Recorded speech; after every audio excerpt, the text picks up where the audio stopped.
There is an attack happening inside the church right now, and almost nobody is talking about it.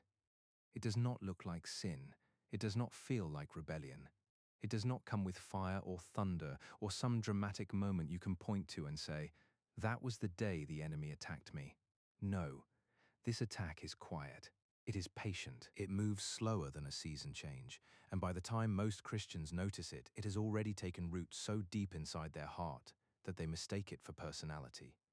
They mistake it for maturity. They mistake it for simply being realistic about people and about church and about life. But it is not maturity. It is a weapon, and it has taken down more believers than almost any other tactic the enemy uses.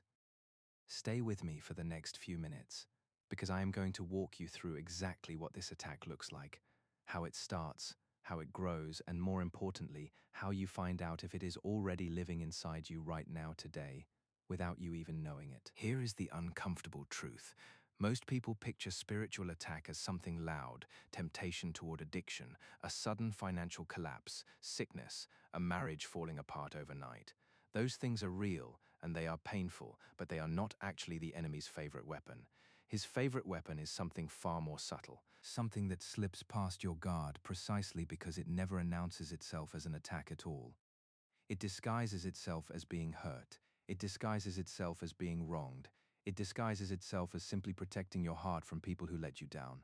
The enemy has learned something about human nature that most Christians have never fully understood.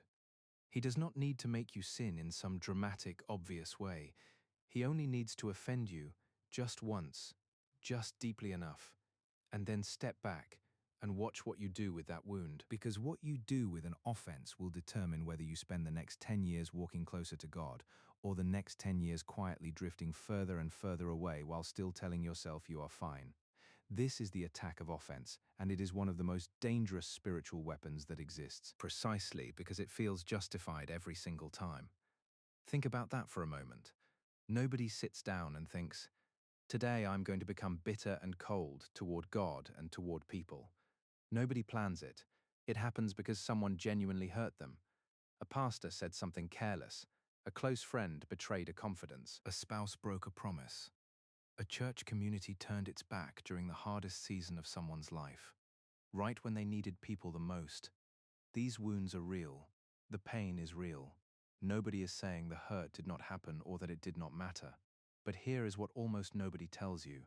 The wound itself is not the attack. The wound is simply an opening. What the enemy does with that opening, that is the real attack, and it is far more dangerous than the original wound ever was. Let me show you what this looks like in real life, because I think once you see it play out, you will recognize pieces of it in your own story, or in the story of someone you love. There was a man, and for the sake of this story, we will call him David, who spent years serving faithfully in his local church. He led worship. He mentored younger men. He was the guy people called at 2 in the morning when their marriage was falling apart or their teenager was in trouble. Church was not just a building to him. It was family. It was identity. It was the place where he felt closest to God, closer than anywhere else on earth. And then one season, everything changed. A leadership decision was made that excluded him. He was not consulted. He found out through a group announcement instead of a private conversation, and something inside him cracked in that moment. He told himself it was not a big deal. He told himself he understood, that leaders have to make hard calls, that it probably was not personal. But underneath those reasonable words, something else was happening. A door had opened in his heart, and he did not even realize he had left it unlocked. Over the following months, David kept showing up to church. He kept singing the songs. He kept nodding along during the sermon. From the outside, nothing looked different, but inside something had shifted. He started noticing every flaw in the leadership. Every decision that used to seem fine now seemed suspicious. He stopped volunteering for anything that required trust or vulnerability. He started keeping people at arm's length, telling himself he was just being wise, just being careful, just protecting his heart from getting hurt again. He would still pray, but his prayers felt hollow, more like habit than connection. He would still read his Bible, but the words felt distant, like static on a radio station that used to come in clear. And if you had asked David during any of this whether he was walking away from God, He would have said absolutely not. He would have said he was closer to God than ever because now he trusted people less and relied on God more. That is what makes this attack so dangerous. It convinces you that pulling away from people is the same thing as drawing near to God, when in reality, the two are deeply connected, and you cannot wound one without eventually wounding the other. Stay with me, because this is where it gets even more serious. And this is the part most people never hear explained clearly. There is a reason offense is described in Scripture as something that will cause many people's faith to grow cold in the last days. It is not talking about people abandoning church because they stopped believing in God intellectually. Most people who walk away from their faith do not walk away because of a theological argument that convinced them God does not exist. They walk away because somewhere along the road, someone hurt them, and instead of processing that pain with God, they buried it, protected it, fed it quietly for years, and it slowly poisoned their capacity to trust anyone, including their Creator. Offense is rarely the final exit door. It is the long hallway that leads to it. And the terrifying part is how normal it feels while you are walking down that hallway. It does not feel like losing your faith. It feels like becoming wiser. It feels like finally seeing people for who they really are. It feels justified every single step of the way. Because in almost every case, the original hurt really was real and really was unfair. So how do you know if this is already happening inside you? Because I promise you, most people reading or listening to this right now are already somewhere on this road, and they have no idea. Here is the first sign, and it is one of the clearest. You find yourself constantly replaying a conversation or an incident in your mind, rehearsing what you should have said, imagining the confrontation you never had, building a case in your head against someone even though nothing new has happened. If your mind keeps returning to the same wound again and again without you consciously choosing to think about it, that is not just memory. That is a root that has grown deep enough to keep pulling your attention back toward itself. It wants to be fed. It wants you to keep replaying it, because every replay strengthens it a little more. Here's the second sign, and this one is sneakier, because it hides behind the language of discernment. You start becoming suspicious of people's motives before they have even done anything. Someone extends kindness, and instead of receiving it simply, part of you wonders what they actually want. A leader makes a decision, and instead of assuming good intent, you immediately assume manipulation or self-interest. This is not wisdom. Wisdom does not require you to assume the worst about people. What is actually happening is that your wound has taught your heart a lesson, and the lesson is this: people cannot be trusted, so protect yourself first. That lesson feels like maturity, it feels like street smarts, but it is quietly building a wall around your heart, brick by brick, and eventually that wall does not just keep out the people who hurt you, it keeps out everyone, including the people God wants to use to heal you. And here is the third sign, the one that is hardest to admit, because it touches something sacred. You notice that worship feels different now. Prayer feels different now. There used to be an ease, a closeness, a sense of being fully known and fully loved when you came before God. Now there is a strange distance, a formality, like you are going through motions that used to be alive but now feel mechanical. Most people blame this on being busy or tired or going through a spiritually dry season, and sometimes that really is all it is. But if you trace it back far enough, sometimes you will find that the distance started right around the same time as an unresolved wound. That is not a coincidence. Unforgiveness and bitterness do not just affect your relationships with people. They build a wall in the exact same heart where your relationship with God is supposed to live, because it is the same heart. You cannot wall off one part of it and leave the rest completely open. Now, here is where the story takes a turn, because I do not want to leave you sitting in the weight of this without showing you the way through it. David, the man from earlier, eventually reached a breaking point, though it did not look dramatic from the outside. It happened on an ordinary evening. He was sitting in a service, half listening, mostly numb, when the person speaking said something almost in passing. They said that unforgiveness is like drinking a slow poison and expecting the other person to be the one who suffers. David had heard that phrase before, probably a dozen times over the years, and it had always bounced off him without landing. But that night, for whatever reason, it landed. And in that moment, something inside him finally admitted the truth he had been avoiding for over a year.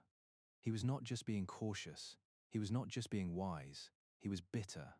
He had been carrying an offense like a stone in his pocket, and it had grown heavier every single day.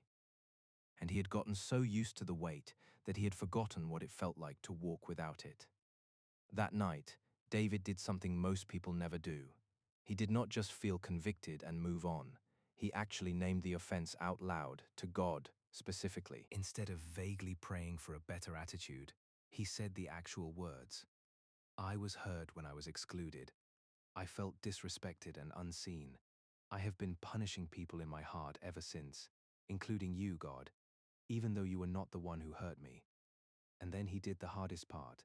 He chose in that moment, not because the feeling of forgiveness had arrived first, but before the feeling ever showed up, to release the offense.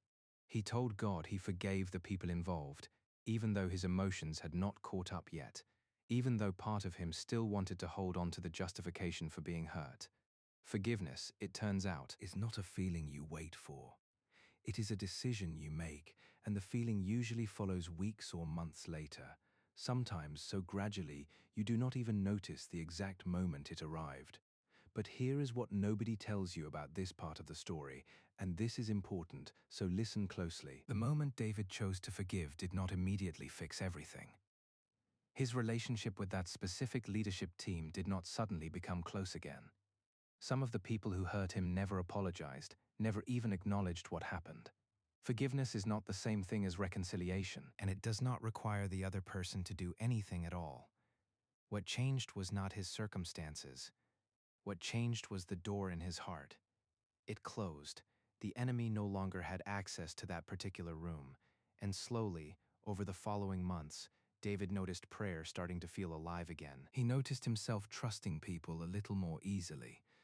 He noticed that he had stopped constantly building a case against people who had not even done anything yet.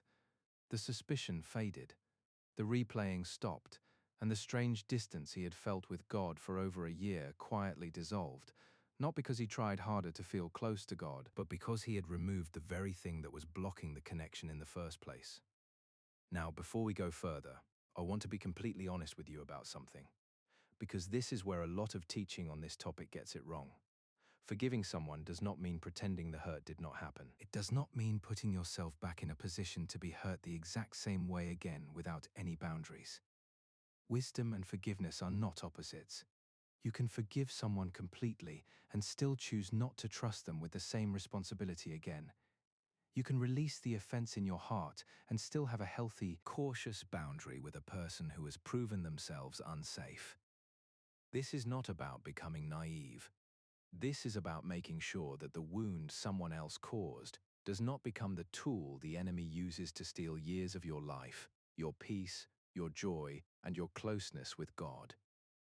Those are two very different things, and confusing them is exactly how so many well-meaning Christians end up either staying in genuinely harmful situations because they think that is what forgiveness requires, or refusing to ever forgive because they think forgiveness means removing every boundary.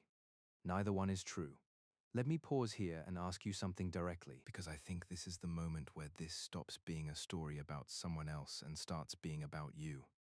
Is there a name that came to mind while you were listening to this? A face, a specific memory that you have been carrying, replaying, protecting, justifying for months or maybe even years? Maybe it is a parent who never said the words you needed to hear. Maybe it is a friend who abandoned you during your hardest season. Maybe it is a church, an entire community, that you left with anger still burning in your chest, and you have not walked back into a building like that one since. Maybe it is even God himself, because somewhere along the way, a prayer went unanswered in a way that felt like betrayal. And part of you has been quietly withholding trust from him ever since, even while still going to church, still reading your Bible, still doing all the right things on the outside. If a name or a memory came to mind, I want you to notice something important. You were probably not planning to think about that today. It surfaced on its own, almost involuntarily, the moment this topic came up. That is not an accident, and it is not a coincidence. That is usually a sign of exactly where the enemy has been quietly working. Because the things we have truly released do not surface like that. They do not have that same emotional charge attached to them anymore. But the things we are still carrying, the offenses still sitting in that back room of our heart, they respond immediately the moment someone shines a light near them. The same way a bruise responds, the instant something presses against it, even lightly. Here is where this attack becomes even more dangerous than what we have already covered. And this is the part that most teaching on this subject completely skips over. Offense does not stay contained to one relationship. It spreads. Once bitterness takes root in one area of your life, it changes the lens through which you see everything else. The person who became suspicious of one leader eventually becomes suspicious of leadership in general. The person who was hurt by one church eventually becomes cynical about church as a whole, convinced that every community is secretly just as broken and disappointing as the one that hurt them. The person who felt betrayed by one friend eventually stops letting anyone get close enough to potentially betray them again, and calls it independence, calls it self-sufficiency, calls it finally learning to rely only on God, when really it is isolation, wearing a spiritual costume. And isolation, more than almost anything else, is exactly where the enemy wants every single believer, because faith was never designed to survive in isolation. It was designed to be carried together, strengthened together, protected together. A single coal pulled away from the fire cools quickly, no matter how strong that coal once was. And a Christian who has walled themselves off from community because of unresolved offense is exactly that coal, still glowing for a while, but slowly, quietly going cold. This is why the ripple effect of unresolved offense matters so much more than people realize.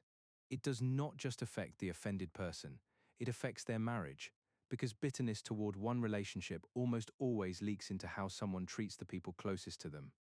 It affects their children, who absorb, without ever being told directly, the underlying message that church cannot be trusted, that leaders cannot be trusted, that community is not safe. It affects their future, because doors of opportunity, relationship, and calling that God intended to open through other people often stay closed, simply because the offended heart has made itself unreachable. And most tragically, it affects the next generation's willingness to even try, because they watched someone they respected walk away wounded and never come back, and they quietly concluded that faith communities are simply not worth the risk. So let me bring this back to you directly, because information without action changes nothing. If you recognized any part of your own story in what we just walked through, here's what actually matters now. More than understanding the concept, the first thing to do is stop minimizing what happened to you. You do not have to pretend the wound was small or that it did not matter in order to move forward. Pretending is not the same as healing, and it usually just pushes the offense deeper underground where it becomes even harder to deal with later. Name it honestly, the same way David did. Say the actual words, even if it is just between you and God in a quiet room. I was hurt. This specific thing happened. It affected me more than I let myself admit. The second thing is to separate the person from the offense in your mind and choose, as an act of your will, not as a feeling you wait to arrive, to release them. This does not mean what they did was okay. It does not mean you owe them a relationship or access to your life again. It simply means you're refusing to let their actions continue writing the story of your heart. You are taking that pen back. You are choosing that their failure does not get to determine your future closeness with God, your future trust in community, or your future capacity to love and be loved. The third thing, and this is the part almost nobody talks about, is to actively watch for the enemy trying to reopen that door later. Because here's the truth about this particular attack. It rarely stays defeated after just one moment of forgiveness. The feelings can return. The memory can resurface. A similar situation can happen months later, and suddenly all that old pain feels fresh again, tempting you to think the forgiveness never really worked in the first place. That is not failure. That is normal. The difference is that the next time it happens, you already know what it is. You recognize the pattern. You do not have to spend another year drifting before you notice. You can catch it in the moment, name it again, release it again, as many times as it takes, because forgiveness is rarely a single event. It is usually a practice, repeated until the old wound finally loses its grip completely. I want to leave you with one more piece of this story, because I think it is the part that matters most. A while after David released that offense, he found himself in a completely unrelated conversation with someone at work who was going through something painful, a betrayal by a close friend, and this person was spiraling into exactly the same kind of suspicion and withdrawal that David had lived in for over a year. And David realized something in that moment. He was actually able to help this person, to speak into their pain with real understanding in a way he never could have if he had stayed stuck in his own bitterness. The very wound that almost destroyed his faith had become, once healed, a source of genuine wisdom and compassion for someone else's pain. That is often how this works. The things we let God heal do not just restore us. They eventually become tools he uses through us, for someone else who is standing exactly where we used to stand. So before you close this video, before you scroll to the next thing, I want you to actually take a moment, right now, and ask God one honest question. Is there any offense I am still carrying that I have convinced myself is just wisdom, just caution, just being realistic about people? If a name surfaced earlier while you were listening, do not brush past that. That was not random. Bring it to God specifically, name it honestly, and choose right now before the feeling catches up to release it. Not because the hurt did not matter, not because what happened was okay, but because you were never meant to carry it for the rest of your life. And because there is a version of your faith alive, close, unguarded, waiting for you on the other side of that decision. The attack only wins if it stays hidden. The moment you name it, you have already taken back the ground it stole from you, and that is exactly where healing begins.